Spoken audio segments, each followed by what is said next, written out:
York, and I was responsible for the global network. So I flew out to California to meet Steve Jobs and to convince him that we were the right company to work with Apple around the world.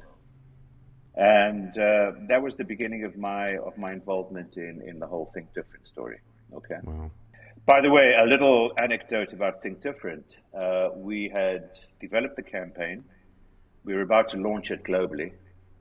And I made a trip around the world just to make sure that there were no issues, cultural issues with Think Different and what the commercial was saying in different parts of the world. The British said to me, it's grammatically incorrect. Which is true, but... It's true. It should be think differently. And they said to me, over our dead bodies will we run that in the UK. I said, okay, and I made a note of that. I then went to Japan and they said, it'll never work here. I said, why not? Because we all want to be the same. Wow. I said, okay, I made a note of that. So I said to Steve Jobs, I said, we have a problem with the Brits and the Japanese, right? You know what he says to me? Screw the Brits, screw the Japs. That's the way we speak in California.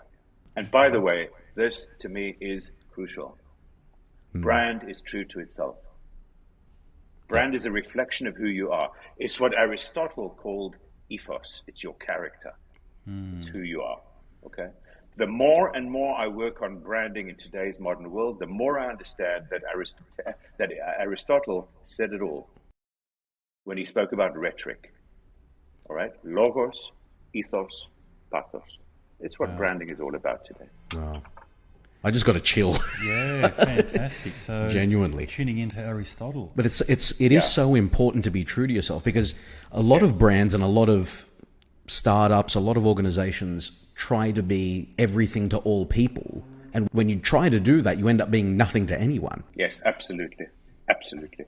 You know something, to me, a great brand connects with the roots of what it is. It digs deep into the past in order to dig out the roots, but then it moves way into the future with that.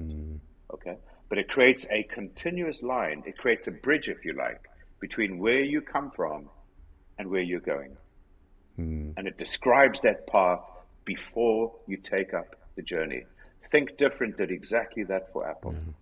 And what was the reaction like when that ad first dropped, or when you first saw it? And I'm going to take a stab in the dark and say that you may have had something to do with Maria Callas in the in the final cut. But I mean, what was the reaction like initially? Remember, there were two Greeks involved. Okay, there was myself and Bill Tragos. Okay, classic. It had to be another Greek in there. Absolutely. The reaction was phenomenal. It's exactly what we wanted to do with that ad, which was to remind people about what Apple was really all about. Okay, because the ad, I remind you, says, here's to the crazy ones, the misfits, the rebels, the round pegs in the square holes, the ones who see things differently. And it finishes by saying, the people who are crazy enough to think they can change the world are the ones who do. Notice something, however. It doesn't use the word computer, not even once. It doesn't try to sell anything. All it does is it says, this is who I am. Ethos, Aristotle. This is my character. This is who I am. This is my identity. Yes. Yeah.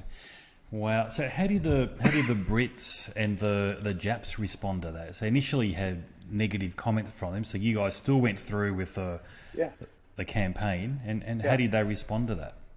They loved it. I can just show you photographs, I guess, of people queuing up in Regent Street to buy the new product being released by Apple, and the same happened in Japan. This is something else I believe about what we do, about brand, etc.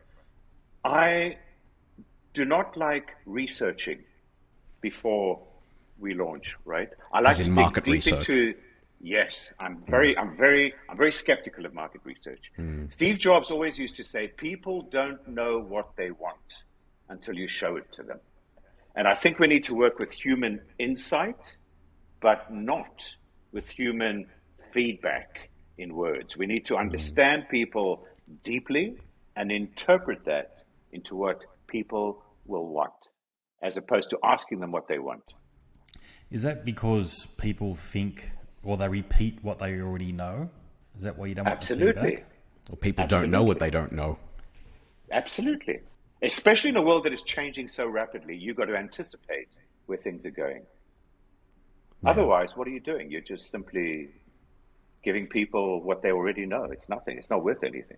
If I'm not mistaken, the follow-up in one of your presentations to saying that was the Henry Ford quote around, if I'd asked people what they wanted, they would have said faster horses, which I think sums it all up. Yeah, great. Absolutely. Great comment. If you don't know what a motor car is, how on earth can you know whether you want one or not? Now, Wow. think of today's world. Think of all the innovation in today's world. In terms of Apple now as well, obviously that ad, Think Different, predated, as I said earlier, the things like iPhones and iPads and all of the line of technology that we now take for granted. Things like the iPhone in particular have changed the way we do everything. What's your relationship with Apple now as a result? I mean, if you could take yourself away from having worked on that project, do you think the impact would have been on you as a consumer would have been equally as impactful on you? Yes. The fact that Apple has become a $3 trillion company, 3 trillion now. unprecedented, 3 trillion in value, Wow. which is unbelievable. I think that is just wonderful evidence that the effect that Apple had on me is not dissimilar to the effect that Apple had on many millions of people around the world. For it to become what it has become today, obviously it's had impact on humanity. By the way, Steve Jobs always used to say, let's make a dent on the universe. And if you think about it, that's exactly what he managed to do.